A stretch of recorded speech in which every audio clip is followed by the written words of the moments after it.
Hola a todos, bienvenidos a quinto programa de Les Funades, su presentador Italo Meña. Y queremos partir saludando a Carmen Hertz, nuestra más fiel seguidora, que está un poco triste ya que no alcanzó a comprar sus entradas para el concierto de Bad Bunny. Y también vamos a partir este programa con un poco de atraso debido a algunas dificultades técnicas, pero no se preocupen que las logramos solucionar y estamos acá en este nuevo ambiente que la verdad es maravilloso.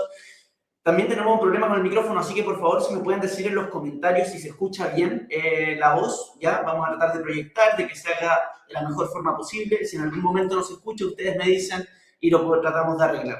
También aprovechamos de saludar a los funados de la semana. Acá la verdad es que esta semana ha estado en llamas partiendo por Christian Barken y su alianza de los amarillos, que obviamente todo aquel que se distingue un poco de la narrativa o de lo que es considerado esta izquierda sectaria, enseguida pasa a ser un traidor neoliberal, amarillo, cobarde, etc. Así un saludo para ellos, bien por ellos, la verdad.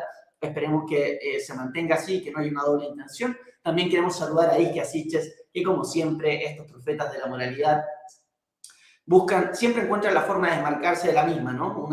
Tanto que critican el capitalismo y critican los malls, la cultura de mall de Chile. ¿Cuántas veces lo hemos escuchado y la podemos ver cobrando después de cobrar su primer sueldito en el Casa Costanera, uno de los malls de lujo que tenemos en la capital? Así que un saludo para ella, maravillosa muestra de consecuencia con su narrativa. También un saludo a quien más que al más relajado de todos los senadores, al senador Pizarro, que la estaba pasando de perilla, relajado en una terraza tomando sol, y lamentablemente sufrió un usufructo en que se le escapó una de sus aves que tiene de mascota. Así que, bueno, un saludo para él, esperemos se recupere de esta tremenda mala pasada que ha sufrido. Un saludo a todos los chicos que se están conectando, a Carlos Valque, recuerden, Ángeles, Cecilia Bravo, recuerden que este canal y este programa se mantiene por sus donaciones, por sus aportes voluntarios, dándole like, suscribiéndose al canal y por supuesto compartiendo. Como siempre hemos tenido invitados de lujo y este programa no va a ser la excepción, pero queremos partir con unas palabras muy especiales de un autor que falleció hace poco, de Antonio Escotado, de su segundo libro, el segundo tomo del libro Los enemigos del comercio, un libro que son 3 tomos que invito a todos a revisar, muy interesantes. Y queremos partir con una pequeña cita de lo que dice o que él cuenta en el inicio de este libro y que tiene mucho que ver con esta invitada que tenemos el día de hoy. Dice, cuenta el libro que Adán y Eva vivían en un paraíso, del cual fueron expulsados cuando una serpiente astuta les propuso hacerse como dioses.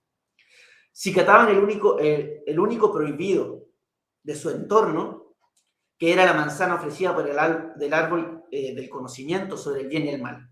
La serpiente no dejaba de tener razón, ya que su prole, optando por conocer, acabaría por enseñorearse de la tierra y el resto de los animales. Pero la desobediencia seguía mereciendo castigo y fueron condenados a anticipar la muerte y ganarse laboriosamente la vida. El genio literario que narró así el fin de la inconsciencia quizás no quiso ser tomado al pie de la letra, y menos aún supuso que una aspersión con agua bendita borraría eventualmente el pecado original. Pensó algo tan inaudito como vivir al amparo de la muerte y el esfuerzo, una esperanza que la rama profética del judaísmo alimentó hasta descubrir la redención y el más allá de vida celestial, prometido a quien en el más acá promueva una sociedad libre de avaricia donde no exista ni el tuyo ni el mío.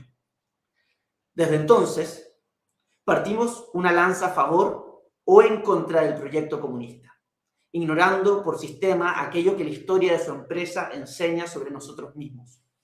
Y 2 milenios más tarde, unos verán en Marx la razón objetiva absoluta, tanto como otros una doctrina ilógica y tosca. Ambos se revelan igualmente ajenos al principio de neutralidad valorativa y a la evidencia de que abolir el tuyo y el mío era una semilla llamada a alternar fases de germinación y espora, pero en ningún caso a desaparecer. El comunista moderno preferiría ignorar sus orígenes y el anticomunista ignorar la sempiternidad de su adversario. Y a esa coincidencia de intereses cabe atribuir el rústico estado de conocimientos que reina en la materia. Contribuye ciertamente a ello que ningún proyecto plantee con intensidad pareja el conflicto entre el sentido común y el fanatismo. Deber y ser, justicia intemporal y suerte guiada por circunstancias de competición. Y verificaremos hasta la saciedad que en este orden de cosas el nexo entre designio y resultado, voluntad e inteligencia debe inscribirse en el marco de la historia general o se condena a distorsionarla. La primera parte de esta investigación expuso el periodo comprendido entre el escriba bíblico y la Revolución Francesa, siendo el objeto de esta segunda la eclosión del socialismo, pero median 5 años entre aquel volumen y este, durante los cuales aprendí a matizar algunos conceptos y antes de reanudar la crónica, no parece ocioso un resumen de lo descubierto. Con estas palabras que invitan a la reflexión de uno de los intelectuales que más ha estudiado la evolución de la civilización humana, desde mi perspectiva y que a todos los invito a leer, queremos dar la bienvenida a una invitada que vivió en carne propia lo que fue el periodo oscuro de la Unión Soviética. Una mujer resiliente, valiente, que con lo opuesto llega a Chile y a pesar de toda la adversidad, ser madre soltera, logró salir adelante y hoy en día puedo decir que es una gran amiga y un gran ejemplo para la sociedad en la que vivimos hoy. Así que, damas y caballeros, quiero que den la bienvenida a Tatiana Domnikovska. Yo le voy a aplaudir porque estamos acá con poca gente. Pongan los aplausos. Sí, Tatiana, gracias. mucho gusto. Hoy con esta presentación casi lloro. Muchas gracias. No, por favor. Recuerda que estamos con un pequeño problema de audio, así que trata de hablar, proyectar ahí la audio. Yo sé que no es problema, ¿eh? Hay doble de nosotros. Oye, Tatiana, nada, un placer poder tenerte acá. Siempre traemos invitados de lujo y como les dije, hoy no es excepción. Tenemos a Tatiana Domnikovska, sobreviviente de la verdadera Unión Soviética. Ahí tenemos unas pequeñas pruebas de eso que las vamos a estar repasando en breve.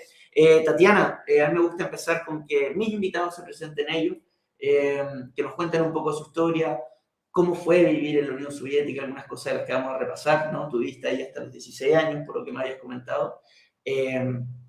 Cómo lograste salir, porque también es un tema interesante, ¿no? Y por qué Chile, cómo qué te pareció Chile al llegar a ser una mujer que a pesar de todo salió adelante, contra toda, digamos, adversidad. Así que, nada, cuéntanos un poco de ti, hace cuánto que estás en Chile, hace cuánto que llegaste. Claro. Bueno, me presento de nuevo, soy Tatiana Domnikovska, Tatiana. La mayoría de las veces mejor presentarse con Tatiana, Tati D. Bueno, hasta que seamos la nueva reforma plurinacional. Tati Ana, que son dos nombres, ¿no? Quizás es un Tatiana Domnikovska, como el segundo apellido, claro. Llegué a Chile en agosto de 2003. Llegué por motivos profesionales, que eso es como lo más distinto de todas las historias. Normalmente las chicas llegan acá para vivir con sus maridos. En mi caso fue un caso de inmigración profesional. No fue inmigración económica, fue una inmigración más bien por temas políticos, porque en mi país donde yo nací y viví hasta 27 años, Bielorrusia, alcanzó a tener muy poco de lo que era libertad de democracia después de la desintegración de la Unión Soviética en el año 91. Y bueno, después en el año 94, a través de elecciones democráticas, llega al poder, en la segunda vuelta, eso sí, un populista postsoviético que se llama Alexander Lukashenko, claro, que, oh sorpresa, se mantiene todavía en el poder. Claramente ya de un populista postsoviético se convirtió en un dictador que tiene mano manchada en sangre así, hasta el antebrazo. Pero mucho ya después de 6 años, 7 años de su permanencia en el poder, ya tenía más o menos claro cómo viene la cosa. Ya de a poco empezaron a colapsar todas las libertades democráticas después de su elección.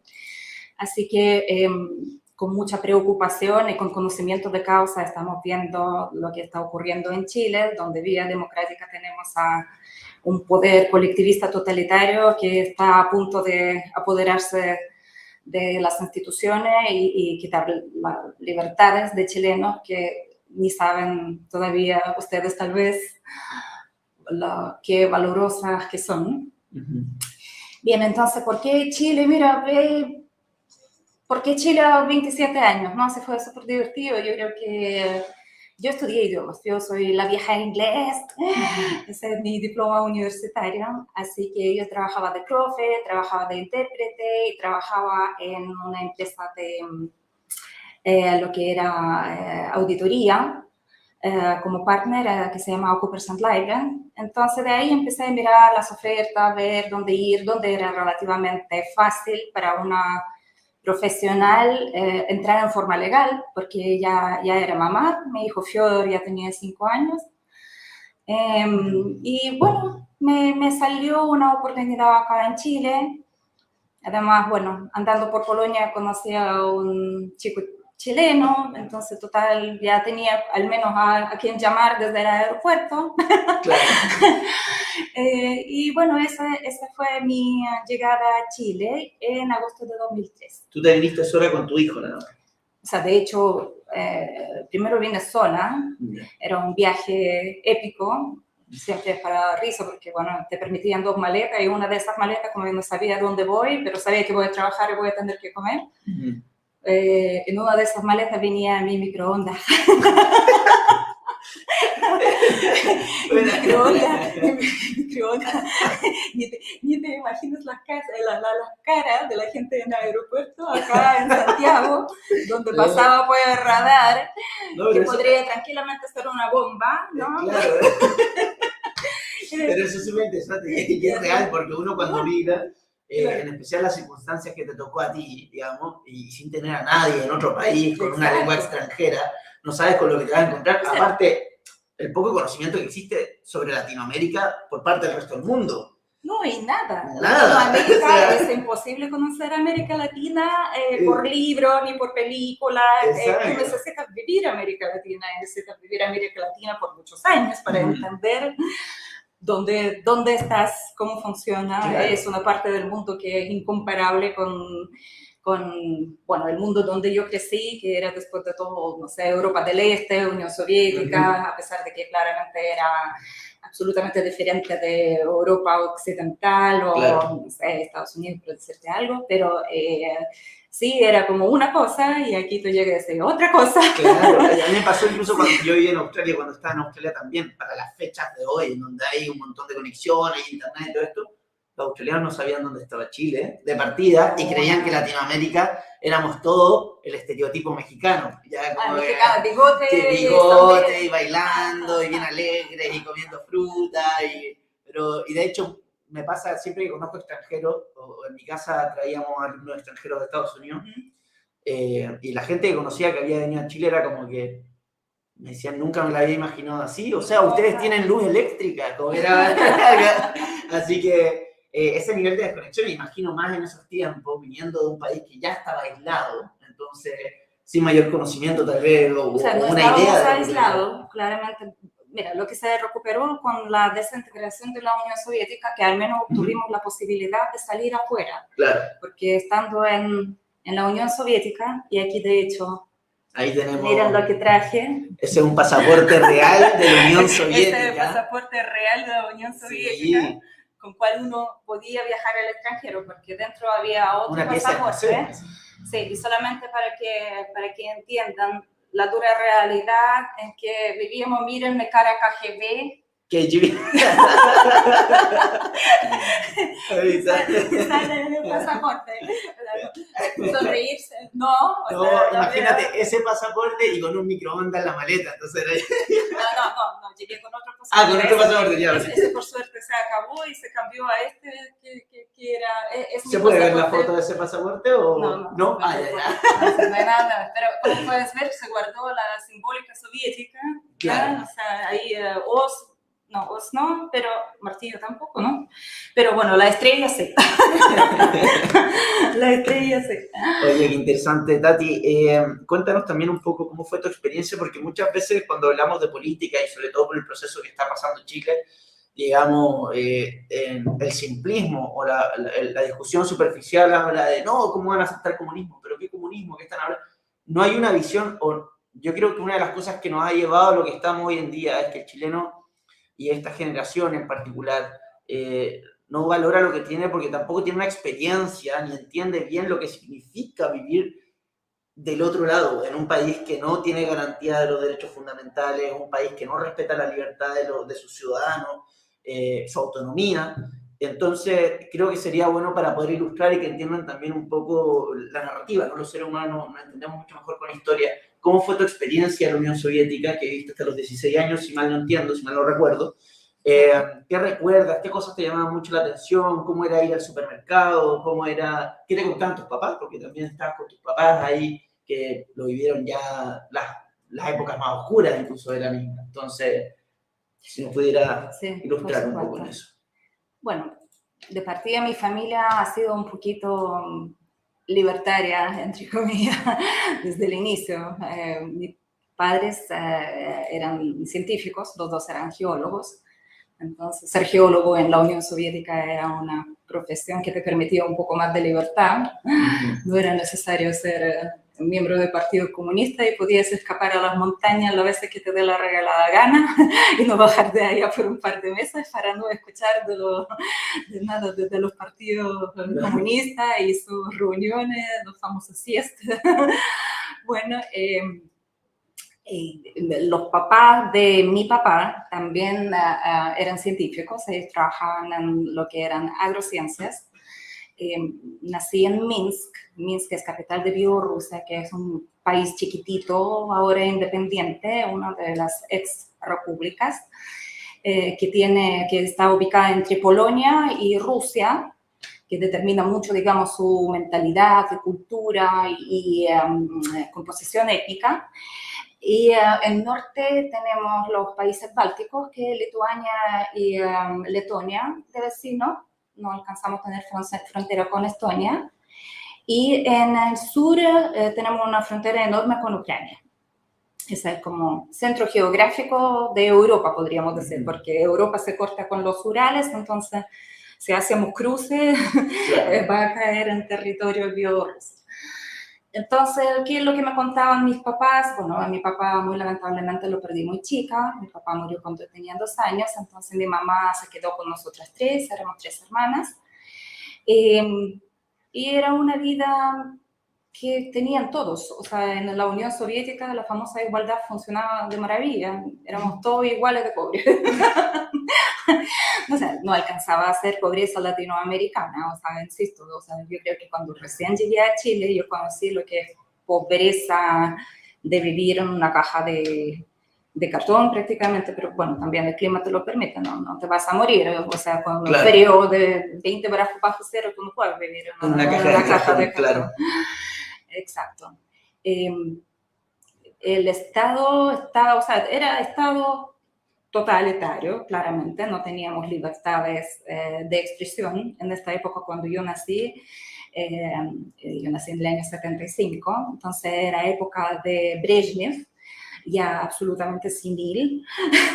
Entonces toda la cultura popular se basaba en hacer bromas crueles sobre el Partido Comunista, sobre Brezhnev, sobre su beso con Honecker. Bueno, otras cosas que claramente no eran compatibles con razón ni algún tipo de lógica.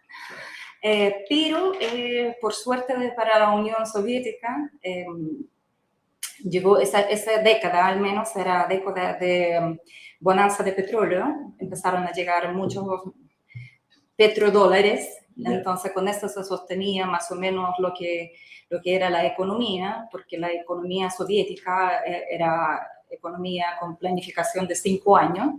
Ahora, escuchando la convención, el conventillo, casi código QR, ¿no? Claro, entonces entonces donde vuelves a escuchar todas esas ideas delirantes, donde todo tiene que funcionar con plan quincena, ¿cómo se dice? Quincenal sería, claro. Quincenario. ¿Y cómo lo veías, por ejemplo? Porque, bueno, acá una de las cosas que se habla, comprenderá, es el tema de las mujeres solteras dentro de un sistema capitalista, llamémosle. ¿Cómo era ser mamá soltera en la Unión Soviética, que le tocó a tu mamá? ¿Cómo la veías a ella? ¿En qué trabajaba? ¿Con quién dejaba a los niños? ¿A qué colegio? ¿Qué les enseñaban? O sea, nuestra infancia pasó con la llave colgada sobre un cordón. Nadie nos estaba cuidando, ni existía, bueno, lo que sí existía era el sistema estatal, porque todos tenían que trabajar. Nuestras mamás no tenían ninguna opción de decir, no, yo quiero dedicarme a la crianza de mis hijos y después vuelvo a trabajar. El trabajo era obligatorio.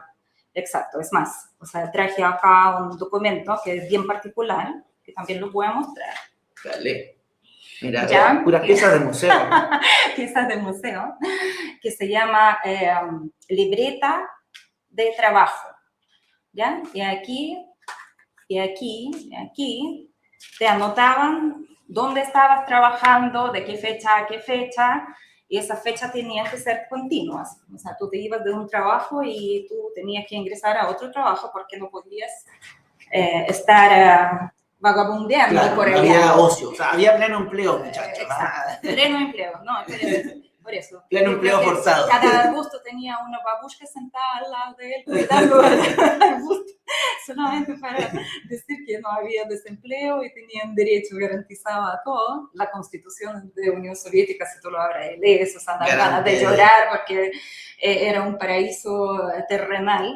Claro. Pero claramente una cosa es tener algo escrito, como un lista de deseos para Santa Claus, y la otra cosa es poder darlo. Claro. O sea, pero lo garantizaba, ¿qué es lo que teníamos de garantizado? Teníamos departamentos que entregaba el Estado, que tú no eras propietario de los cuales, normalmente de pedazos de tamaño un poquito más grande que la casita del perro.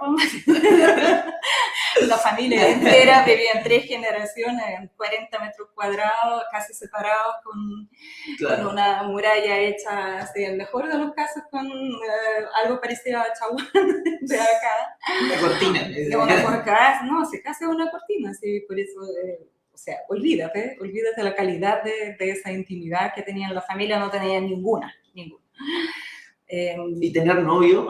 Porque 16, 14 años... No, o sea, los novios eran para casarse, o sea, no existía sexo antes del matrimonio, y si existía era un tabú más grande. Interesante. Más grande que, claro, no sé.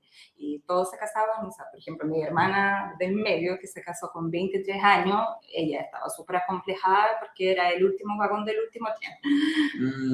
Bueno, yo tenía 14 y 12 años de diferencia, yo era la menor. Entonces te estoy hablando de los años 80, claro. Donde todavía como que reinaba esa... ¿Cuántos hermanos son? Éramos 3. ¿Tres niñas? 3 niñas. Ya, perfecto. Sí. No niñas. No niñas.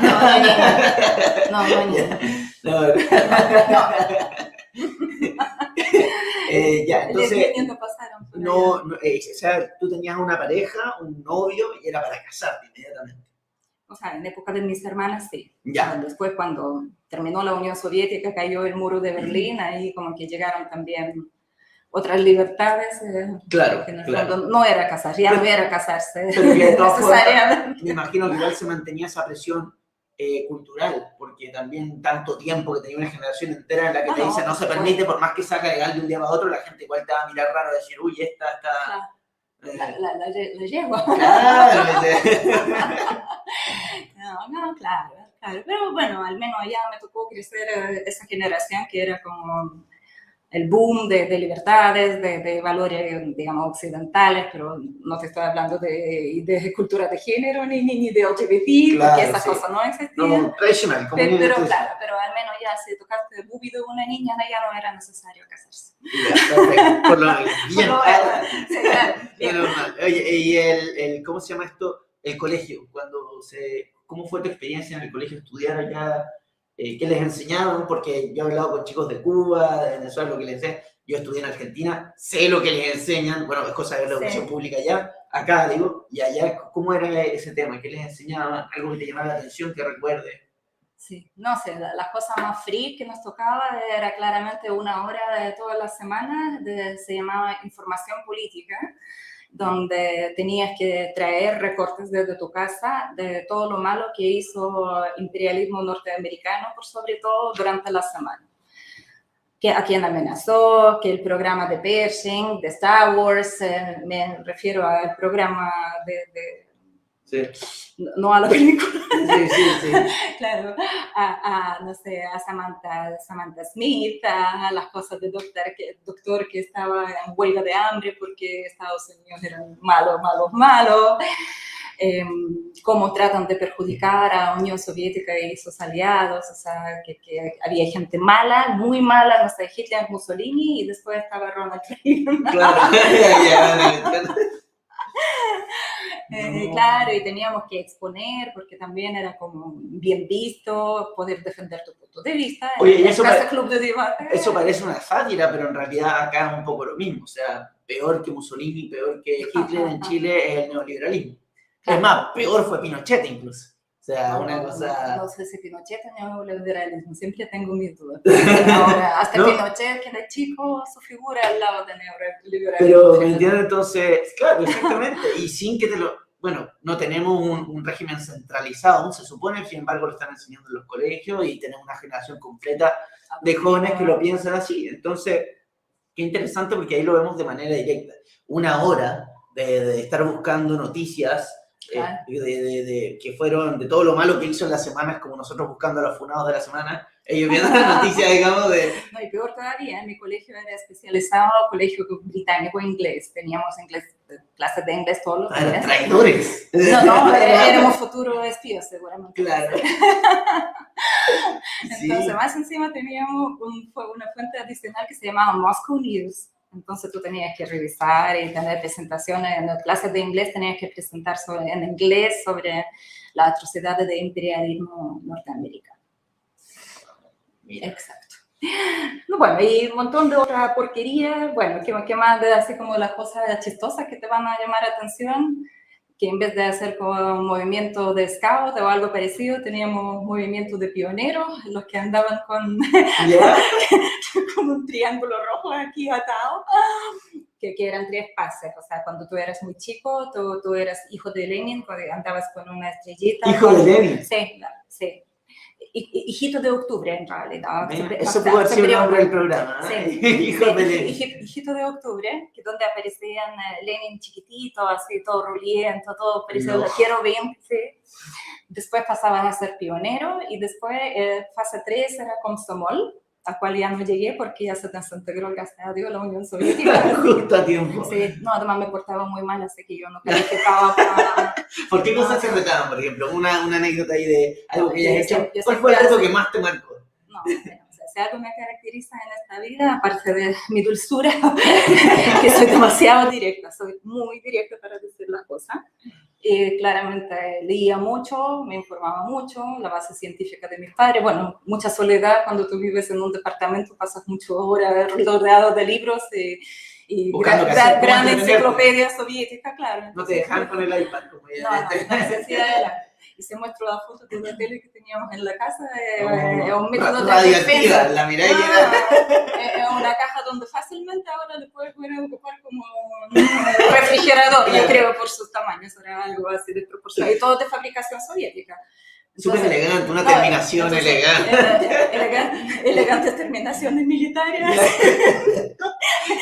Ojo para el detalle.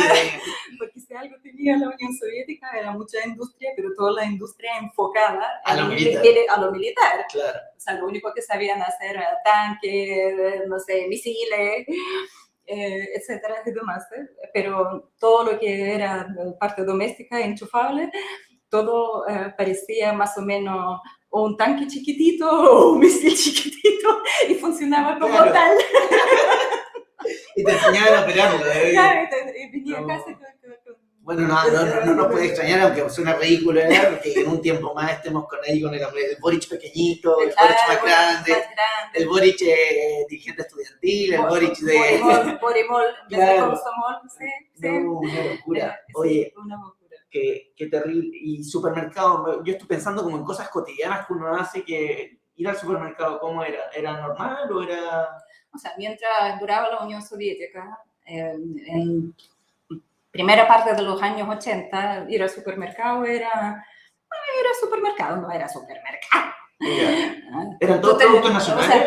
Absolutamente, todos los productos eran nacionales. Nunca en nuestra vida vimos nada de afuera, aparte solamente algunas cosas que llegaban de países como Hungría, no sé, comiéndose cal y salió una bala. O sea, mamá, me encontré otra. Países del bloque de Varsovia, donde también tenían socialismo, pero siempre se considera, ay, no sé, esa es como la mejor calidad. Y si podías conseguirte, no sé, alguna parca de la República Democrática Alemana, eso ya era lujo, eso ya era Armani. Era de otro planeta, pero eso no estaba disponible a libre disposición de todos, tenías que tener pitudos para conseguirte esas cosas. Y cuando ibas a comprar a comida, ibas a un supermercado o una tienda, mejor dicho, que es más bien parecido como Emporio Ñuñoí, ¿no? Voy hablando de Ñuñoí, es verdad que estamos en el Día de los Gatos. Sí, el Día de los Gatos. Un saludo para los amigos de Ñuñoí que están celebrando muy loco en esta celebración anticapitalista. Sí. Como hoy día es Día Internacional de Gato. Del gato. No nos queremos. Oye, entonces ya, ¿pero no tenía tarjeta de abastecimiento? En un momento llegamos, pero eso fue ya cuando estaba desintegrándose la Unión Soviética. Ya. Pero al principio tenías de todo, pero de todo de una variedad. Una variedad de pan blanca, una marca de otro, la leche de tal y cual.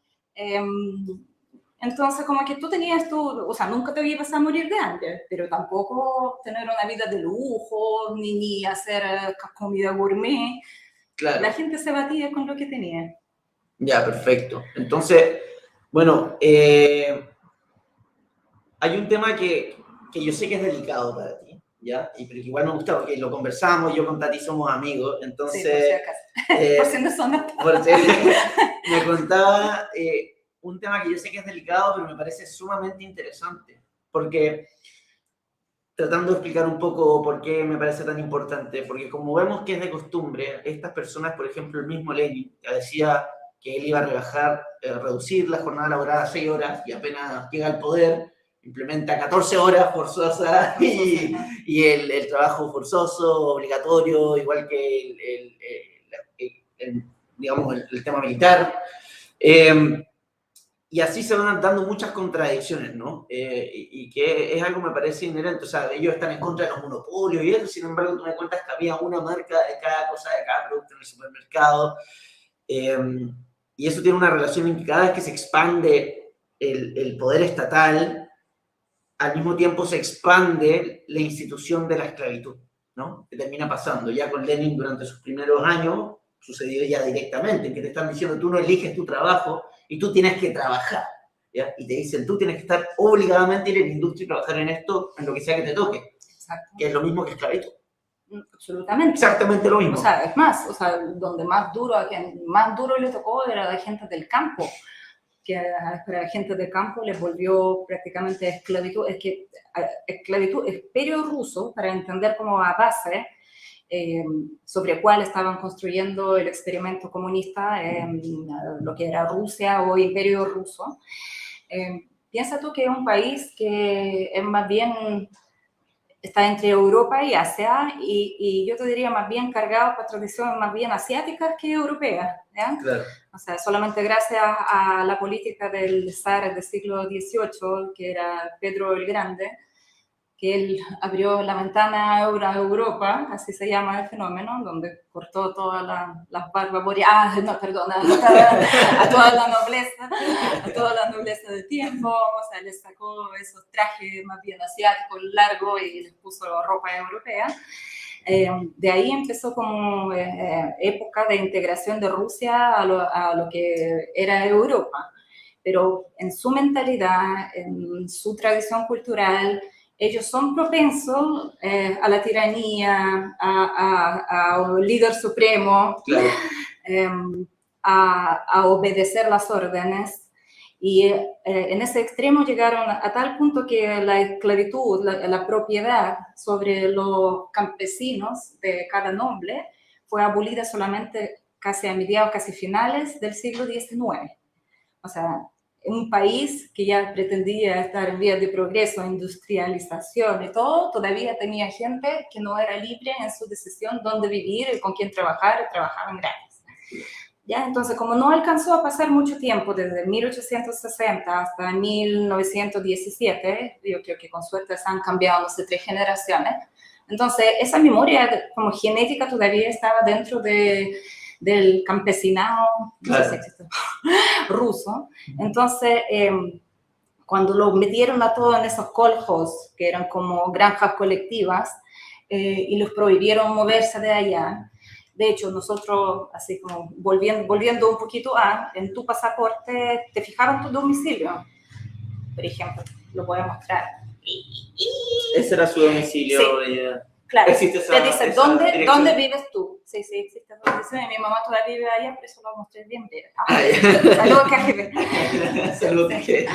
Entonces, tú no tenías libertad de movimiento dentro de la Unión Soviética, ni siquiera para decirte que podías viajar afuera, porque viajar afuera era casi imposible para un ser mortal normal. Y si te salía esa oportunidad, tenías que ir acompañado con un KGB detrás tuyo. Es importante recordar la historia en ese sentido, porque muchas veces, bueno, a la gente se le tiende a olvidar que nosotros llevamos, con suerte, 150, 120 años, digamos, en el proceso, digamos, como vivimos hoy en día en este sistema, ¿no?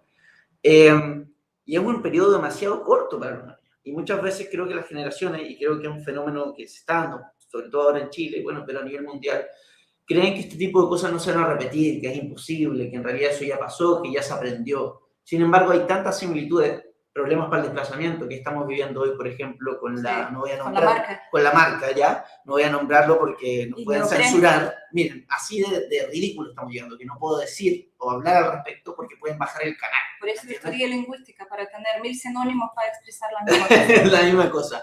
Uno lee, le estaba mostrando a Tatiana, estábamos leyendo Qué hacer de Lenin, y los términos socialdemocracia, cómo se utilizan, y perdón la expresión, pero cómo se prostituían, cómo se tergiversan los conceptos. Tú tienes que entender muy bien el contexto para leer estos libros, que era lo que estaba sucediendo, porque socialdemocracia para ellos no era lo mismo para lo que entendemos hoy.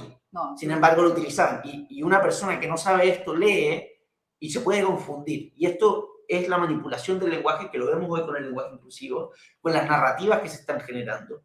Sin embargo, buscan siempre tapar el sol con un dedo. Y eso era lo que iba en un principio, que nos desviamos un poco, que quería que nos relatara este tema que yo sé que es doloroso para ti, pero tu experiencia con el tema de Chernobyl, ¿no?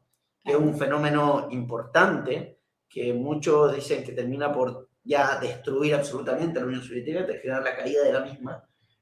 Todos los factores ya de esta economía centralizada, todos los recursos empezaron a ser utilizados para tratar de tapar este desastre, que ni siquiera fue comunicado por ellos mismos, sino que fueron los países vecinos que dijeron, oye, esta radiantía no es normal, algo está pasando. Y no está pasando nada, está todo perfecto acá en el paraíso, seguimos buscando lo que está haciendo mal Estados Unidos. Preparándonos para el 1 de mayo. No exactamente. Sí. Y así tocó Bielorrusia. Un país que está muy cerca, a 500 kilómetros. Minsk, a 550 kilómetros de Chernobyl. De Chernobyl. Y que tú lo viviste y me comentaste, y quiero que le comentes a las personas lo que fue ver eso, y cómo fue la comunicación que hubo desde el gobierno con sus ciudadanos, y cómo tú lo veías y cómo lo tomaban los ciudadanos por dentro, porque te pueden decir que esto es rojo, pero si lo estás viendo verde. O sea, mira, yo tenía 11 años cuando sucedió lo de Chernobyl.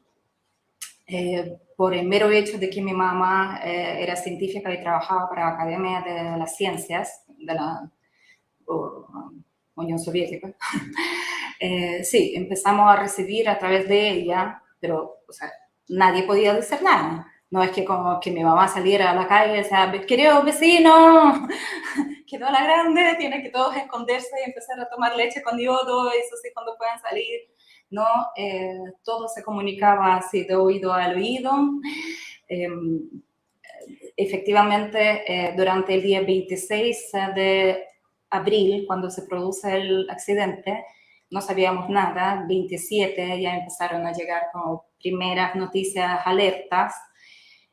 y si no me equivoco, pasados 5 días recién, donde ya era imposible esconder lo que estaba pasando, la Unión Soviética reconoció de que hubo un accidente nuclear en Chernóbil. No hubo absolutamente información. Como te digo, dentro del régimen comunista, la parte más importante era la celebración de 1 de mayo, que es el Día del Trabajador.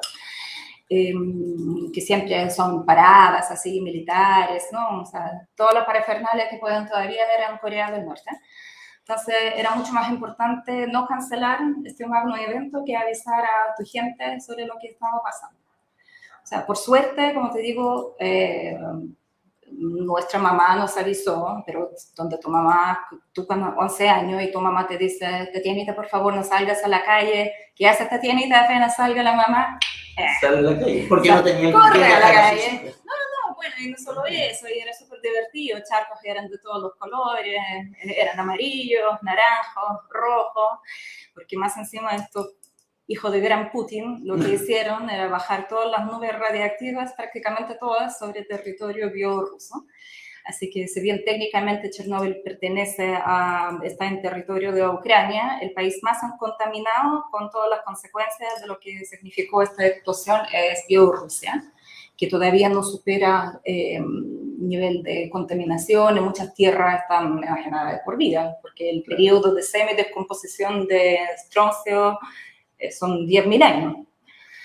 Ahora, ¿cómo era la percepción de gente? Yo creo que la gente que tenía algo de educación, porque por suerte si algo funcionaba en la Unión Soviética era educación más o menos de buena calidad, pero no por temas de partido, era por temas porque la gente que de verdad con vocación trabajaba siendo profesores. Entonces la gente que tenía un poquito más de background para entender qué estaba pasando, ese fue como partida de todo lo que es un movimiento anticomunista, porque el Partido Comunista perdió credibilidad delante de su propia gente. Claro. Entonces, por eso que el mismo año 86 se empezó a hacer el año de inicio del proceso que se llamó Glasnost, donde como que se abrieron un poquito, donde te aprietan la garganta y de repente te sueltan un poquito y empiezas a poder hablar un poquito más y decir más verdades que antes, porque por eso, te juro, somos reyes de hipérbola, metáforas, sinónimos, Antonio, para decir la misma cosa de tal forma que tú vas a entender, pero en realidad no es lo que te estoy diciendo. Claro. Y el resto de población, que tal vez no tenía esa formación un poquito más seria, le costaba creer. Había gente que no quería emigrar de sus tierras porque radiación no es algo visible, es invisible, igual que el que nos causa neopreno. Claro, exacto. Entonces, exacto, sí. Como no se ve al ojo y no causa ningún efecto inmediato, claro. Entonces hay gente que sigue viviendo se rehusaba de dejar sus aldeas, seguían en sus casas. Hay gente que pasados 5 años ya pensaban que todo está normalizado. Esa fue también la idea que popularizó Lukashenko, pero no pasa nada. Sí, ya pasaron 10 años. ¿De qué me están hablando? Ya, volvamos a tomar leche desde las zonas de 30 kilómetros cerca de Chernóbil. Las vacas están bien. El pasto está brilla en la oscuridad, pero las vacas están bien. Y bueno, ¿qué nos tocaba ver a nivel de lo que podíamos ver? Supimos que toda la gente que participó en la operación de liquidación de las consecuencias, esa gente moría, todos morían de cáncer, sobre todo cáncer al tiroides. Población de bielorrusa quedó permanentemente dañada, los que éramos adolescentes o preadolescentes en esa época, todos tenemos problemas con tiroides. Muchos niños, por eso participé también mucho como voluntaria en los programas de saneamiento de esos niños, de estas zonas que quedaron muy contaminadas, que la gente de países como España, Alemania, Austria, no sé, hasta Canadá, me tocó viajar con estos niños, los tomaba para el verano, porque se suponía que con un mes de consumo de productos limpios, también logran un año de una vida relativamente sana para los niños.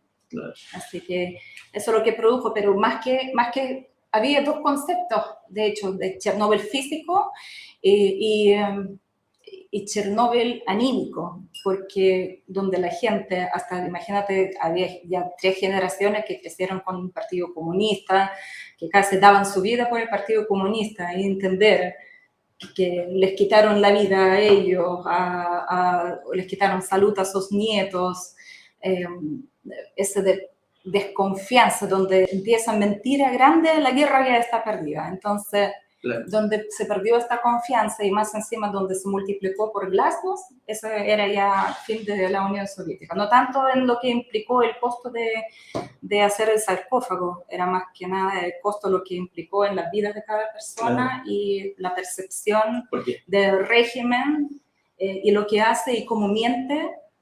Es que al final, en resumen, lo que terminan haciendo es, para los que no entendían, que bajaron las nubes, es que echan estos químicos para que llueva, sí, para que la nube disparan químicos que hacen que la nube caiga en lluvia. Caiga a la lluvia. Entonces, con todos los residuos.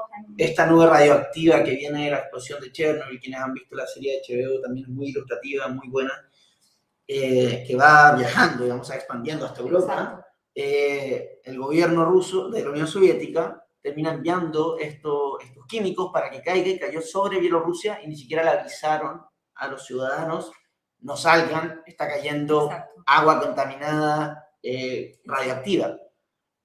Y como ella contaba, Tatiana, una niña de 11 años, sale y ve esta agua de distintos colores, charcos de distintos colores.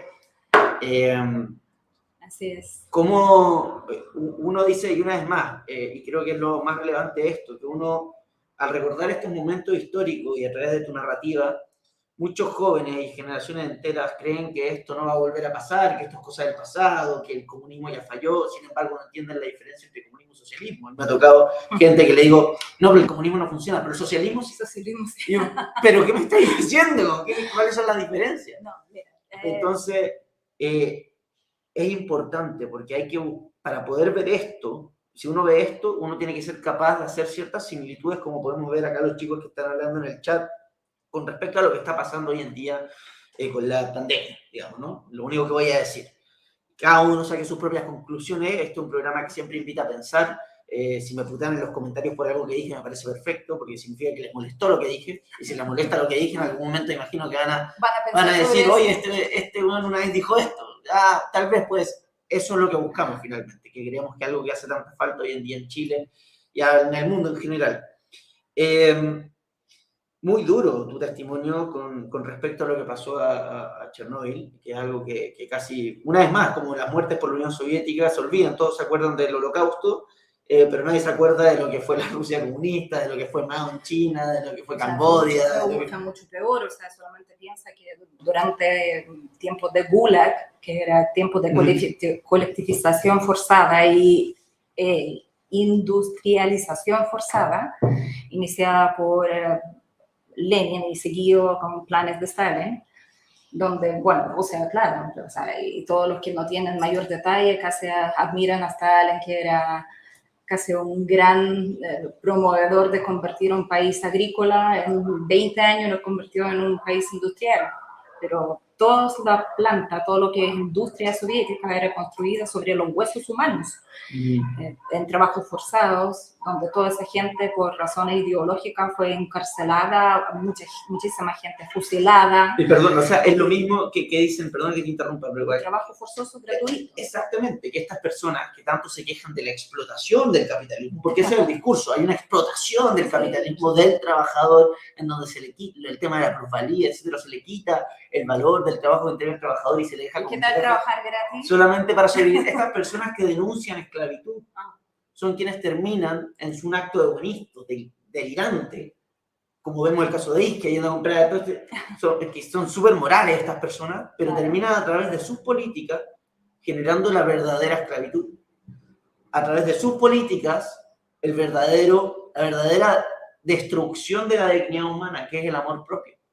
Porque lo que tenemos es una crisis moral, una crisis de autoestima, jóvenes que no tienen amor propio por sí mismos, por eso salen a pedir dignidad.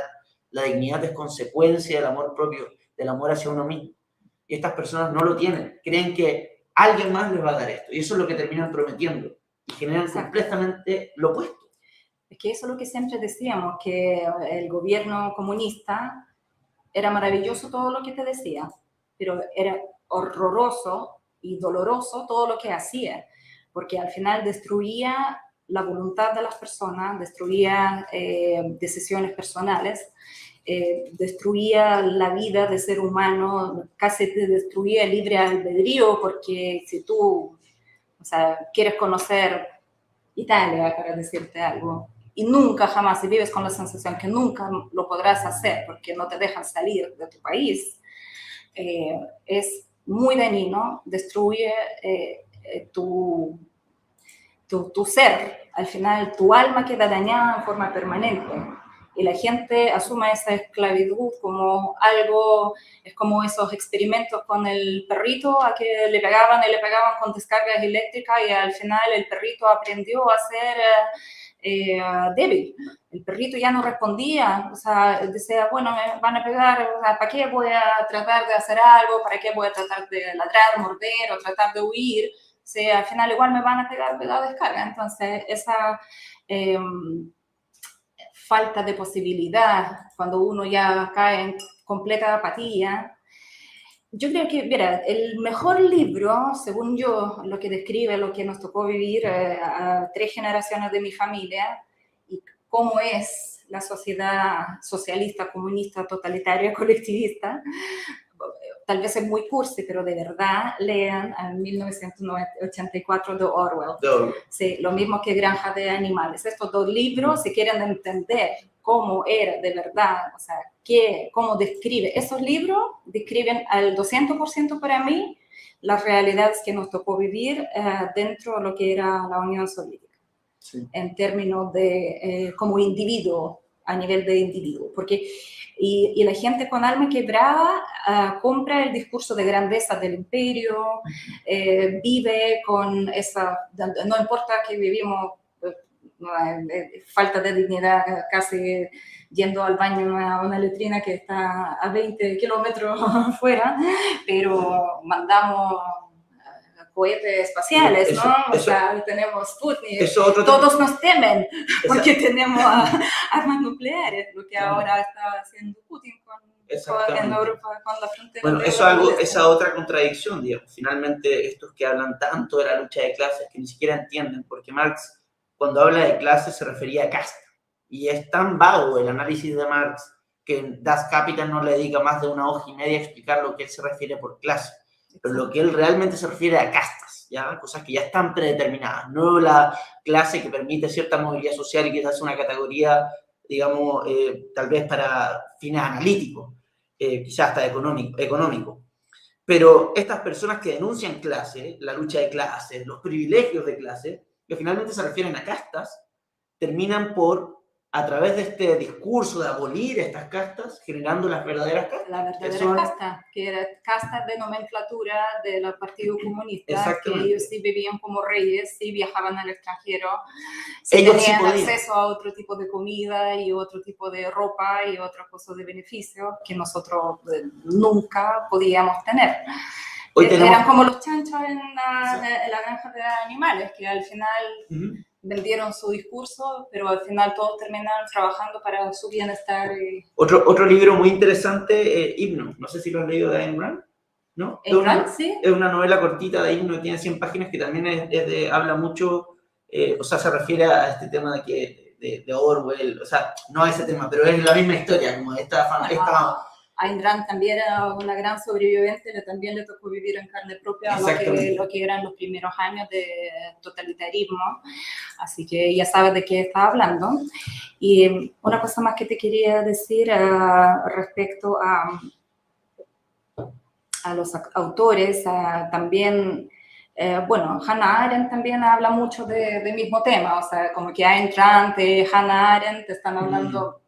Y a Hannah Arendt también le tocó conocer totalitarismo de primera fuente. He conocido muchos partidarios del Partido Comunista o adherentes a la ideología comunista que leen a Hannah Arendt. Eso siempre me llamó mucho la atención. Y a les gusta Hannah Arendt. Me encuentro una seca, llego, pero no estás entendiendo nada. No están entendiendo nada. No están entendiendo nada.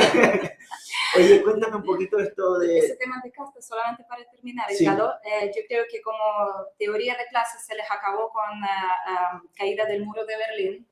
Entonces ahí todo lo que era escuela de Frankfurt al final nos regaló las maravillosas castas de hoy, ¿ya? Así que son las minorías, etnicismo, nos dividieron, pero nos dividieron por otras categorías, ¿no? O sea, Claro. hombres versus mujeres, Hetero contra homosexual, niño en niño. contra de sus padres, claro, trans versus la gente hetero, etcétera, etcétera, etcétera. Y es por ahí donde están haciendo lo que mejor saben hacer.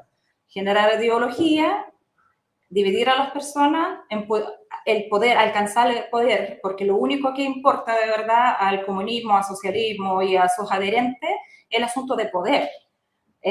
Solamente el poder es el objetivo final. No es para que toda la gente viva en igualdad, maravilloso, con dignidad y todo. No, es el poder. Y una vez lleguen al poder, es prácticamente imposible sacarlo de ella. Exactamente. Bueno, y te simplifican. O sea, tú no eres Tomás, tú eres un transexual. Exacto. Eres eso, no eres más que eso.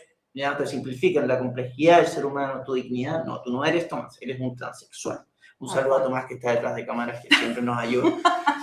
Hola, Tommy. Oye, y ya llegando en estos últimos minutos, antes de pasar a la ronda de preguntas, quisiera que nos contaras, ojalá, en realidad tomate el tiempo ya, que es el Chile. ¿Cómo fue tu impresión al llegar a Chile? ¿Qué te parece Chile? ¿Qué te pareció Chile? Porque tú llegaste en, digamos, unos años buenos para Chile. Sí, en comparación ahora, eran unos muy buenos años para Chile. Entonces, ¿qué te pareció? ¿Cuál fue tu impresión, ese contraste? Una persona que sí viene de un país en donde se coartaban las libertades, donde estaba este verso de la justicia social, donde te prometían el mundo dentro de tu país y sin salir de tu país, y llega a este país malvado, neoliberal, ¿ah? Que venía de una dictadura atroz. ¿Ah?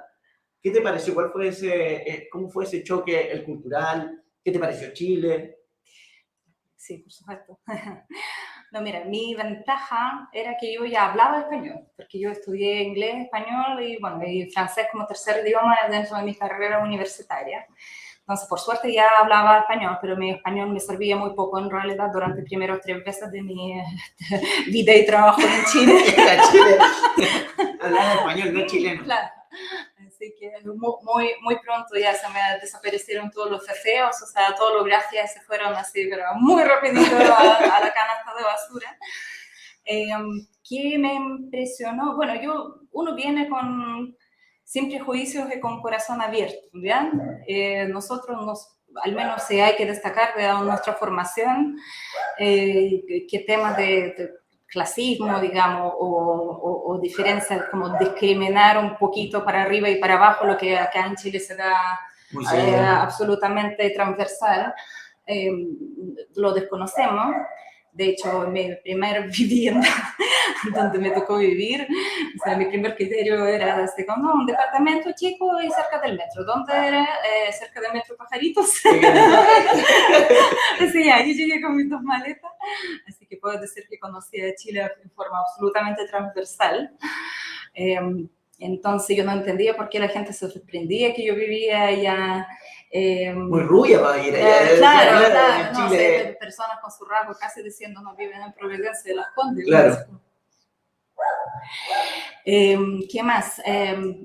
Claramente me impresionó que llegando al supermercado, variedad que tenían, no sé, era mucha... el tema de comercio, la libertad absoluta en emprender, que para nuestro lado era algo imposible. Si tú quieres, si te paras en la esquina y sacas tu mercadería, en 10 minutos, te doy 10 minutos, va a llegar la policía, te van a arrestar, te van a multar y, bueno, tal vez encarcelar y fusilar. Todo depende de en qué etapa de socialismo estés. Exacto. Pero aquí, bueno, la libertad absoluta, bueno... eso te llamó la atención. Sí, o sea, y también... la ingenuidad de la gente a mí me llamaba mucho la atención, que todos preguntan, bueno, ¿y de dónde vienes? No sé, Bielorrusia, Rusia, no, bueno, Bielorrusia, ya, Rusia, ok, Rusia, ya, y llegaste acá porque lo están pasando muy mal, casi muertos de hambre, por eso vienen a Chile, porque nosotros Chile somos jaguares de América Latina, somos el número 1. Éramos. En este momento era, claro, 2003. O sea, sí, y ese era motivo de orgullo, ¿me entiendes? Así Claro. como, no, o sea, nosotros... ¿Cómo ha cambiado? Sí, y después del corralito justamente habían llegado muchos argentinos, o sea, imagínate para un chileno que un argentino llegue así con rabo entre las piernas a vivir a su país, entonces, no, se sentían, pero reyes de América Latina, país número 1, la gente estaba orgullosa de Chile, de avance que hizo Chile, avance que hicieron las generaciones, porque en 30 años pasaron de caminos de tierra a infraestructura costanera norte, para decirte,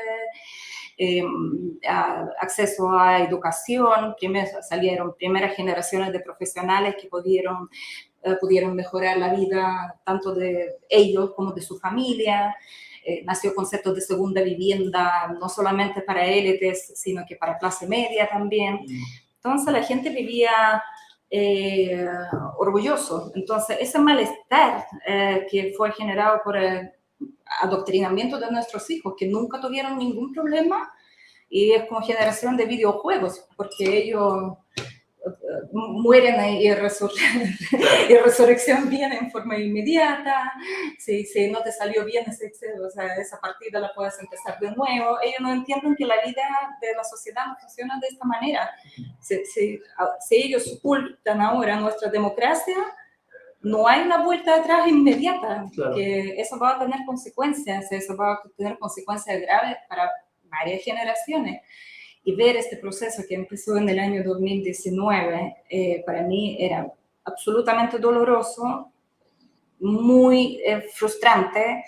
Todos los que hemos llegado buscando libertad, todo lo que a mí, bueno, yo le puse mucho empeño, mi carrera ha sido exitosa, profesional, bueno, Chile para mí fue una tierra donde yo pude lograr con mi propio esfuerzo, sin tener que pagar sobornos a los funcionarios del gobierno ni nada, muchas cosas en muy poco tiempo y en forma absolutamente legal.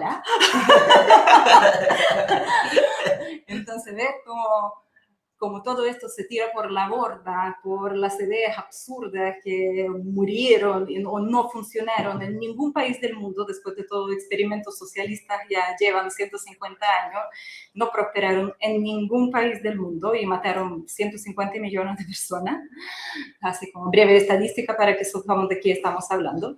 Y como decíamos en la Unión Soviética, ese martillo equivale a hambre y muerte.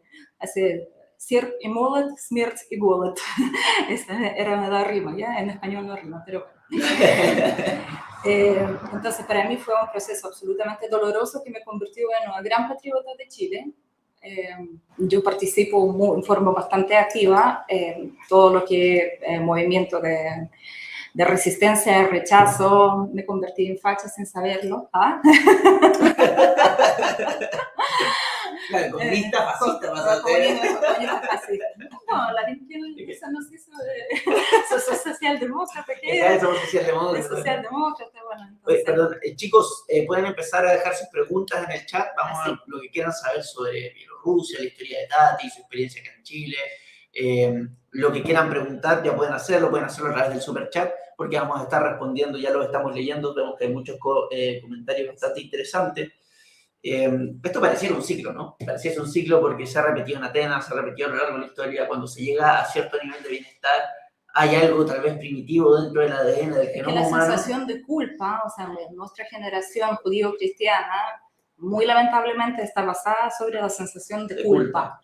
Entonces, donde llega la prosperidad, llega el bienestar, y mucha gente, todos queremos ser buenas personas, ¿ya? Y muchos se quieren esa palabra a través de las acciones sociales, acciones buenas. Por eso, no sé, todos esos niñitos ahí, BC1, ahí, tazas de techo para Chile, ¿no? Golpeando sus medias aguas, ¿no? Pero están votando por comunismo, por ideas descabelladas, escuchando a la convención loca, delirante, que cada día parece más y más delirante las propuestas. Felices sentaban sobre sus lanchas con último modelo de iPhone en la mano, todos votantes de arbolitos, los cabezas de brócoli, le digo yo. Los Boris Kalashnikov. Claro, y no saben lo que los espera. No saben lo que los espera. Y nosotros que sabemos lo que los espera, sí da pena, sí estamos asumiendo el costo que van a pagar. Tal vez no estamos tal vez dispuestos a pagarlo nosotros, porque ya sería segunda vez pagando la misma mierda y ya no quiero. Y por eso estoy luchando por mi Chile, ojalá que no cambie, porque emigrar por segunda vez es doloroso. Es terrible. Yo hablo con los venezolanos y le digo, pero ¿cómo se te ocurre emigrar a otro país de Latinoamérica? Pero qué mala decisión. Uno migra donde lo permitan entrar, o sea, exacto. uno no está, yo no voy ahí pagar a para pasar claro. por túneles debajo de México. Sí, sí. No, uno también quiere hacer todo acá como ya, corresponde. Acá ya nos están haciendo preguntas. Primero nos preguntaban si estamos tomando agua o vodka. Eso es un prejuicio que yo también lo tuve una vez que invité a Tatiana y le compré un vodka y dije vamos a tomar vodka y a mí no me gusta el vodka y a ella tampoco. Así que no, es agua, es muy temprano aparte para estar bebiendo este día domingo. No estamos tan relajados como el senador Pizarro, ¿no? Y acá otra pregunta de Carlos Gaming dice, ¿es verdad que la KGB vigilaba a aquellos que salían de Rusia a otros países? Sí, es verdad. Sí, es verdad. O sea, dependía de las razones por cuales salían de la Unión Soviética, pero sí, todos los que eran disidentes y decidió qué es lo que pasaba a la gente. Por ejemplo, si tú eres deportista y tenías posibilidad de participar en algunos Juegos Olímpicos fuera, no sé, había un porcentaje que siempre desertaban, no sé, que comían, o sea, sacaban su pasaporte, claro, lo comían. Iban a comprar cigarros y no volvían, como varios papás acá, como Parisi. Salir a comprar pan y nunca volvían. Claramente esa gente siempre estaba y había casos donde los disidentes del sistema KGB los mataba. De hecho, esa misma talla técnica la sigue Putin, el que trató de matar a los Skripal, los que viven ahora en el Reino Unido, pero este caballero más bien, era ex KGB que desertó, entonces doble agente, entonces la venganza igual te puede llegar. Entonces, no sabes cuándo, pero llega. No sabes cuándo, pero llega. Acá nos hacen otra pregunta, dice, ¿puedes explicar el concepto de derecho a la vivienda que hablan los zurdos versus el derecho a propiedad, donde el Estado es dueño de todas las casas y solo puedes tener vivienda si eres obediente? Exacto. Ninguno de nosotros, o sea, ninguno de mis papás era dueño de su vivienda, no tenían derecho de propiedad sobre ella. Fue entregada por el Estado y tú podías vivir allá hasta que duraba tu vida. No era heredable legalmente, pero como existía esa estampa que les mostraba en el pasaporte, que acreditaba que tú vivías allá, o sea, si moría no sé, por ejemplo, si vivimos yo y mi mamá y la familia de mi hermana, si muere nuestra mamá, podemos seguir viviendo en el mismo departamento, no lo iba a quitar el Estado, pero el departamento nunca ha sido nuestro. Claro. Nunca. A eso se refiere en derecho a la vivienda. Que vas a tener donde vivir, pero ese algo nunca va a ser tuyo. Exacto. No vas a tener derecho de uso. Y esto no es una exageración, no es una exageración, ya están destruyendo las tasas de interés, todos estos préstamos que teníamos gracias al sistema de AFP, digamos, que permitía tasas de interés o acceso a créditos hipotecarios para que las personas de clase media pudieran tener acceso a su primera vivienda y ser propietarios reales. No es una exageración, nosotros ya necesitamos uno de esos pasaportes que están ahí para poder entrar a un restaurante, para poder entrar a un gimnasio, para entrar y se dan cuenta, se están levantando en ciertos países de Europa, pero acá en Chile ni siquiera se habla de eso, a tal punto que llegó este desquiciado de Canadá, Trudeau, ¿no? Ese Trudeau, que ya está confiscando, digamos, las cuentas bancarias, congelando a aquellos que vayan a protestar y aquellos que vayan y viajen solamente a protestar se enfrentan hasta 5 años de cárcel. Es algo delirante que ya se está viendo y que Chile culturalmente, por todo lo que ha sido este proceso hegemónico, lo está aceptando como que fuera, sí, es así. Ese respeto por lo que dicte el líder supremo, que en esta hora va a ser Boric, lamentablemente, se va a acatar. Boric Brown. O su perro, quién sabe. Sí, dice, una de esas. Bueno, Gokulesh dice DJ Space, pregunta para Tatiana, saluda a ella por su testimonio. Desde tu experiencia, ¿cómo se puede crear un contraproceso a este ataque imposible de lograr? ¿Qué necesita el chileno para darse cuenta? ¿Tomaste? ¿Qué necesita el chileno para darse cuenta? Chuta, no sé. un poco de pensamiento crítico, pero yo creo que el chileno es tan cómodo que hasta donde le llegue a su bolsillo, a futuro de sus hijos, a su empleo. O sea, ahora en marzo va a empezar a despertar un poquito porque estaban viviendo adormecidos por el tema de IFE, Claro. pero una vez va a tener que salir a buscar trabajo, una vez se va a dar cuenta que no existe, o si existe, no es mucho lo que se paga y eso poco lo está comiendo la inflación. Ahí, a lo mejor, con un chiquito de razonamiento propio puede pasar, pero yo creo que lo que le falta a Chile en general, yo creo que hay que hacer slóganes fáciles y slóganes que le llegan a todos, o sea, como decía tu jefecito, ¿quieres vivir en tu propia casa? Vote rechazo, Claro. Algo así. Y claramente alguien necesita movilizar a gente de nuestro sector porque somos cómodos, somos flojos, no somos indisciplinados para tomar la calle y hay que hacer, nos quedan 6 meses, pero yo creo que tenemos que organizarnos nosotros, pero también la convención encuentro que hace un maravilloso trabajo para nosotros, o sea, hay que agradecer a la señora Rivera, señora Loncón, Lincolnao, que con cada vez que abren la boca uno termina con tanto espanto que hasta por razón más o menos de sobrevivencia natural a lo Darwin, va a rechazar el engendro que van a presentar. Exactamente. Yo creo que hay dos elementos. Finalmente está el hecho de que la ley de la gravedad existe y no la pueden negar. Entonces, sus ideas inevitablemente van a llegar al colapso. Ya vemos esta nueva forma, digamos, de buscar el poder, de hacer estas minorías, tantas minorías que se siguen subdividiendo y pelean entre ellas, no están tan coordinadas como uno suele pensar. La izquierda siempre se canibaliza, siempre. Exacto. Entonces, eso va a pasar, eso inevitablemente, esto no va a ser para siempre. Por otro lado, lo que es lamentable es que hayamos tenido que llegar a esta instancia por un relajo por parte de la ciudadanía. Yo no culpo tanto a la derecha porque yo no espero nada de la clase política, para ser honesto, pero sí de la ciudadanía, el permitir que estas ideas proliferen, el ver a tu hijo que está yendo a la protesta a pesar de que tú entiendes que no va, la falta de mano dura de los padres hacia su hijo, la falta de presencia, esta comodidad de dejarle el iPad, creo que eso es lo lamentable realmente, más que un desapego de la derecha o un relajo por parte de ellos en la defensa de los ideales o del modelo que, digamos, se supone que defienden. Finalmente nos damos cuenta que no, y como digo que siempre, este cambio constitucional a los únicos que realmente beneficia es a quienes trabajan en política. O en gobierno. Un gobierno, exactamente, porque ellos no se van a quedar sin pega.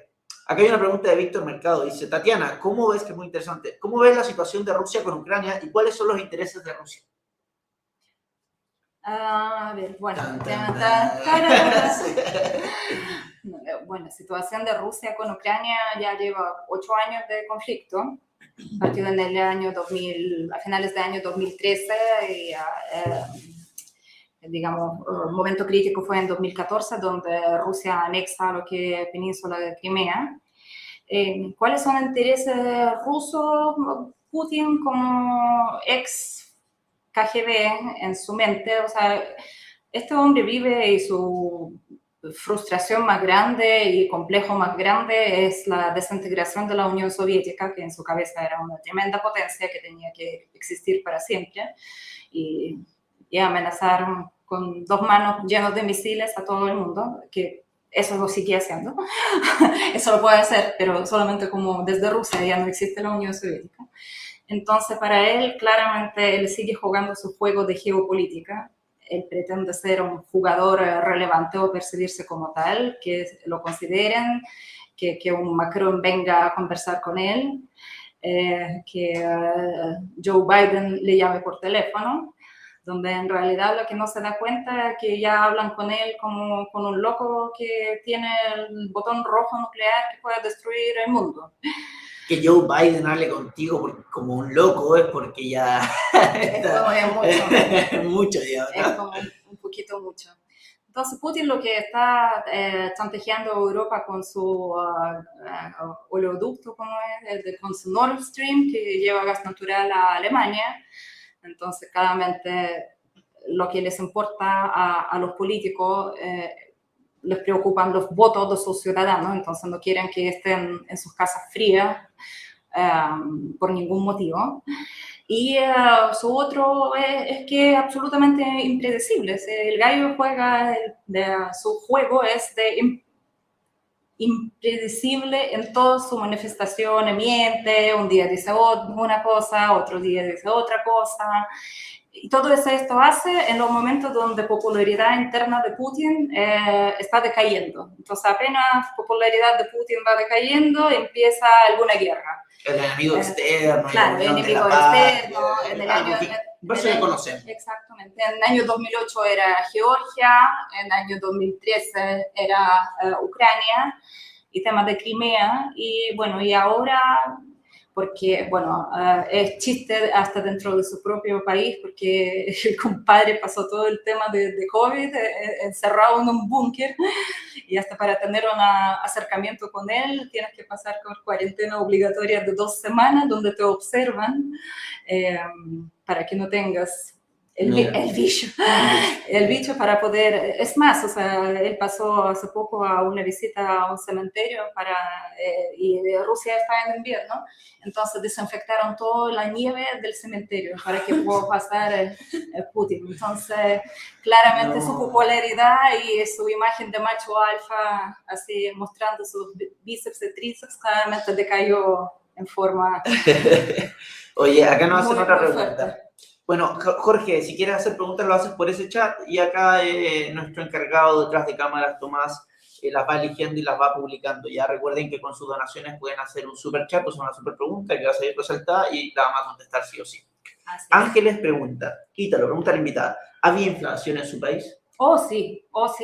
Sí, de hecho nos tocó conocer tanto inflación como denominación, como todos los fenómenos de economía. Yo creo que sabemos tanto de economía porque nos tocó vivirlo en carne propia. Claro.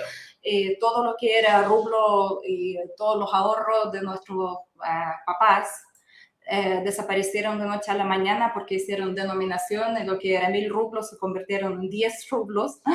Y temas de inflación era galopante, eran 20, 30, 40% anuales, así que todos vivían, todo era tan dolarizado como en Argentina, ¿ya? O sea, todo tu ahorro que tenías siempre era en dólar, los precios de transacciones también eran en dólar. ¿Tenían cepo, tenían límite de dólares que podían tener? Es que nadie tenía cuenta en dólar. No somos canadienses inocentes, ¿cómo? Bajo del colchón, pero por supuesto, bajo del colchón. Acá Norma nos pregunta, Tatiana, ¿sabes algo de la relación que tenía Allende con la Unión Soviética? O sea, claramente Unión Soviética apoyaba a Allende, pero lo apoyaba hasta ahí nomás, hasta donde entendió que él no va a ser otro Fidel Castro, le quitó su apoyo. Sí, por eso también yo creo que fue posible lo que pasó en septiembre de 73. No le quiso ayudar ni con su ejército ni con armas. Claro. Lo que sí, claramente era un mártir de revolución. O sea, todos conocían Chile, o sea, si algo conocían de América Latina era Chile, era por temas de Allende, era tema por de golpe, claro, toque de queda, junta, Pinochet, todo eso. Acá Ángeles nos vuelve a preguntar si es que había libertad de culto. En un principio yo sé que no, ahora en tu tiempo no. O sea, había iglesias funcionando. De hecho, me tocó crecer dentro de un país que era multicultural, porque se combinaba la religión ortodoxa, los católicos, el judaísmo e Islam. Fíjate que había pequeña población tártara ahí viviendo también en Bielorrusia. Durante primeros años no, pero desde años 60 ya era como un poquito más relajado. Pero, por ejemplo, para darte ejemplo, nuestros papás no nos bautizaron, no era del tema de vamos a la iglesia, ni celebremos Navidad, así que... Bueno, todos los regalos llegaban para Año Nuevo era nuestro no nos vamos a ver en el cielo en la próxima vida, parece. No, yo me bauticé católica conscientemente, con 23 años, ¿sí? Junto con mi hijo, cuando nació mi hijo. O sea, mis hijos son bautizados, pero más que católicos practicantes, somos creyentes y espirituales, nada más que eso. Livianamente hablando, me dice acá, Ítalo, me encantó la invitada. ¿Habrá posibilidad de hacer contacto con ella para entrevistarla más adelante? Pero por supuesto, por supuesto. Aquí siempre estoy, dispuesta, feliz. ¿ya? Así que nos pueden contactar y feliz les damos el contacto de Tatiana Dominikovska. Dime, camarada. Camarada. Que no quería que la tratara de camarada, porque siempre le digo, camarada, ¿cómo estás? Camarada. Acá Jorge Alejandro Girardi Toledo dice, siempre recuerdo a Elena Mishkina, que era gimnasta olímpica, que obligada por los dirigentes de la URSS para competir lesionada, tuvo accidente en Olimpiadas 1980 y quedó parapléjica. Es verdad. La verdad, la obligaron a participar con trauma de espina dorsal y, claro, le costó el movimiento equivocado y sí, efectivamente quedó parapléjica. Y esas prácticas siguen en pie, por eso ahora el escándalo con Camila Valieva, en los Juegos Olímpicos en Pekín, en Beijing, porque el tema de deporte sigue siendo lucha por las medallas de oro para el orgullo nacional y la vida de las personas importa muy poco. Les meten doping, lo obligan a salir. Con lo de Chernobyl ya quedó más claro. Esa cultura deportista sigue también de Unión Soviética, que no importabas tú como persona, lo que importaba era sacar oro. Cuando uno ya deja de ver a las personas como fines y verlas como medios, ¿cierto? Como un medio, sí. Es decir, Putin utiliza la estrategia de los líderes de Argentina, crea conflicto cuando cae la popularidad. Que en realidad también es una estrategia que es común, o sea, no es algo extraño, es algo que se ha hecho durante toda la historia de la humanidad. No es extraño, pero claramente donde lo empieza a hacer el compadre que tiene armas nucleares,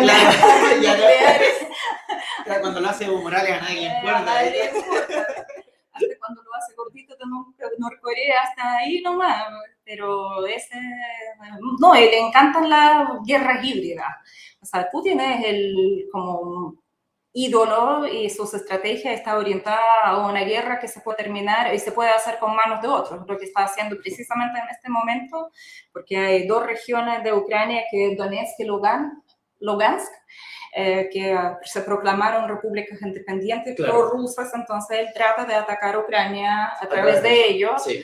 Claro, provocando a los ucranianos para que respondan, ¿no? Y esos misiles pueden caer ya en territorio ruso, bueno, es un lío. Y tú me habías comentado que los tienen también, como en el conflicto de Hamas, tienen los misiles arriba de viviendas, claro, y edificios civiles. Disparan desde edificios civiles. Exacto. Bueno, es como bien parecido. Entonces, si responden, mueren civiles, hay bajas civiles. Como más o menos dinámica de conflicto entre Israel y Hamas, ¿ya? Claro. Acá Viviana, mira, tiene una muy buena pregunta. Dice, ¿qué te parece el encuentro de Bolsonaro con Putin? Mira, yo creo que la gente de nuestro sector idolatra un poquito a Putin por el tema de que se mantuvo firme frente de no dejó permear a su sociedad por la agenda de LGBT, por ejemplo, ¿no? O la corrección política, política, progresista, a pesar de que censura existe en Rusia, a pesar de que los disidentes políticos terminan encarcelados, a pesar de que ya la gente perdió muchas de las libertades personales, o sea, sin dejar, o sea, ya todavía no es un país socialista, pero ya viene. Así que visita de Bolsonaro, yo creo que, bueno, pobrecito, o sea, Bolsonaro a mí yo lo simpatizo porque me gusta un poquito la postura de los que pueden golpear la mesa. Es algo que se valora, porque vemos un avance, una censura constante, somos les funades. Somos les funades, claro, nos cargan un poquito los amarillos, somos libertarios, entonces nos gusta que el que dice loco, claro, no. Exactamente. Pero yo creo que el análisis que está haciendo es un poquito... tiene su falencia lógica, digamos. Pero bueno, cada uno hace lo que quiere hacer. ¿Somos libertarios o no somos libertarios? Bueno, y la última pregunta, antes de que ya vayamos a un mensaje último por parte de Tatiana. Ángeles nos pregunta, dice, ¿cómo era la vida cultural cuando era joven Tatiana? Eso lo conversamos un poco al principio, pero a ver si puedes contar tal vez una anécdota de cómo era... La vida cultural, fíjate que era súper rica en el sentido de que la cultura... siempre fue muy bien financiada por el gobierno socialista porque para ellos era otro medio de propaganda Claro. y ideologización, Dios mío. Ideologización. Algo me pasaba. Adoctrinamiento. Sí, Adoctrinamiento. parece que sí era vos. Sí, era vos, tanto que, no sé, tanto que estaban orgullosos con sus medallas olímpicas en el deporte, de la misma manera exportaban para afuera esa imagen de gran vida cultural, ese ballet, ópera, desarrollo de arte, y realmente esas áreas han tenido mucho financiamiento de la cultura.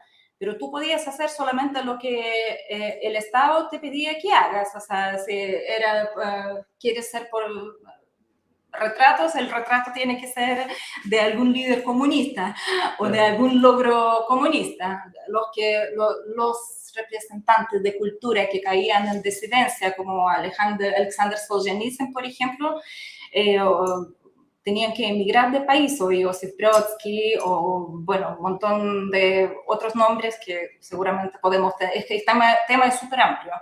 Entonces, la vida cultural era rica, sí.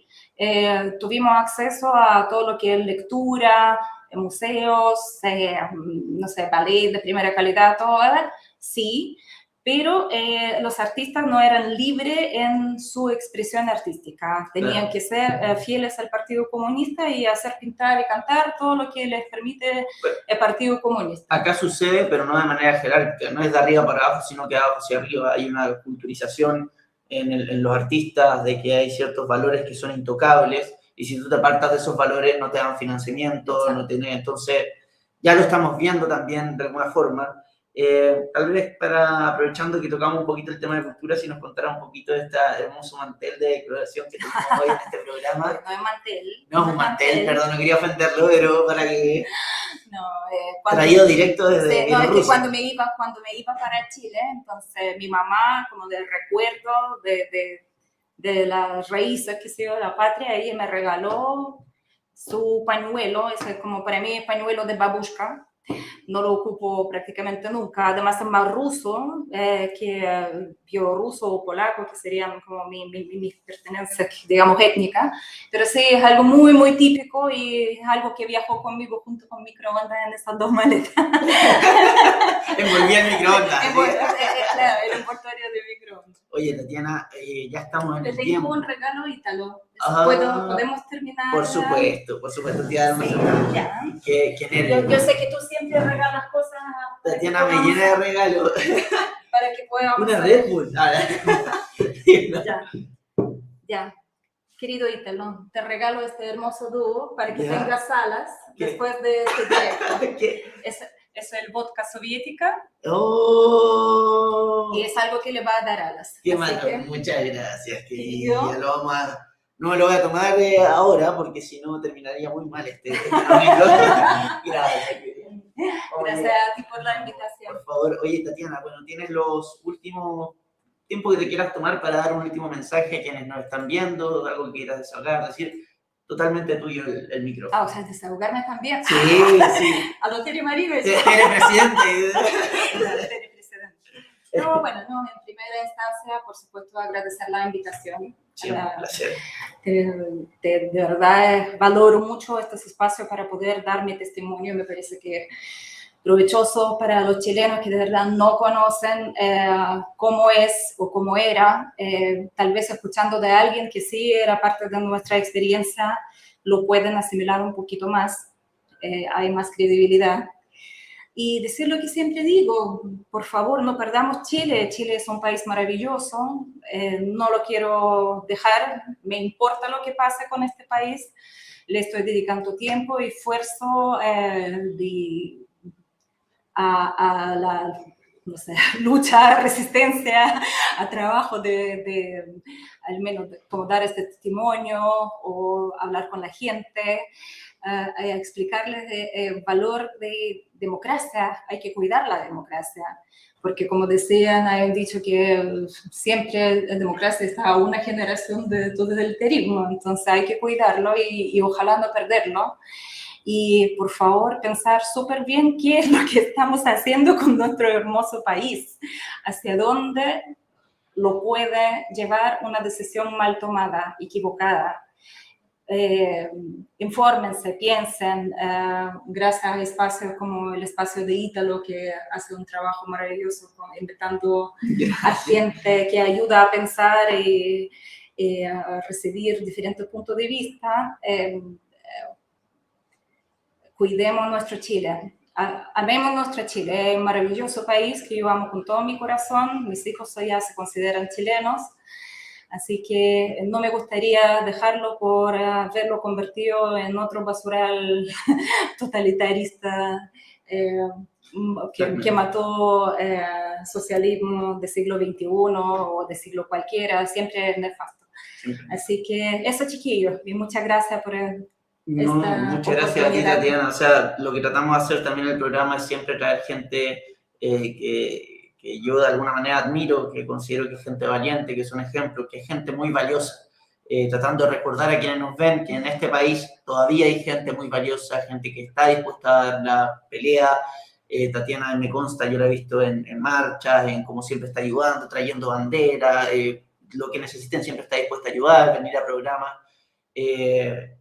Y creo que siempre que haya gente valiosa en un país, encontremos esta gente valiosa, es una buena fuente, una buena razón para levantarse un poco más temprano o para atreverse a salir de la zona de confort y dar una pelea, porque esto es lo que se pierde. Esto es lo que realmente se pierde. Es lo que se pierde, a lo que podemos llegar si no luchamos por nuestra democracia y nuestras libertades. El país es una tierra con edificios, con cosas, pero lo que le da el valor realmente, esta zona medio comunista, pero es la gente. Y gente como Tatiana es la que a mí siempre un chilena nacionalizada, inmigrante legal. Legal, 100% ya, legal. Como para despedirse, les voy a mostrar mi primer carnet chileno. Ahí está. Así llegué. Ahí aquí dice visa temporaria, ¿ya? Para que vean que absolutamente no legal, ¿ya? No llegó, y con el nombre real, por sobre todas las cosas. Así que, no, un gusto tenerte, Tatiana, muy siempre grato compartir contigo. Normalmente damos acá un antifaz o algo para que, porque es la FUNADES, pero no creo que eso sea suficiente para engañar a la KGB, que te llevan persiguiendo ya más de 27 años, así que... Yo soy muy difícil de esconderme, y además, tú sabes que... No, oye, Tati... Con mi género nórdica, cosas serias, así que yo a mí, no, de verdad, no le temo a nadie. Oye, bueno... Terminando así el programa, chicos, muchas gracias por conectarse, espero que hayan disfrutado. Un saludo a Carmen Hertz, esperamos pueda conseguir sus entradas para el concierto Bad Bunny. Un saludo a Tomás, que está detrás de cámara, siempre ayudando, a todos los que hacen esto posible. Como vieron, tenemos acá un ambiente distinto que le dio un toque de frescura. Esperamos se haya escuchado bien. Y por favor recuerden que lo hacemos todos los domingos a las 12. El próximo domingo también tenemos una invitada estrella, así que no se lo pierdan. Domingo a las 12, Les Funades. Nos vemos. Suscríbanse, compartan, donen. Grande. Gracias.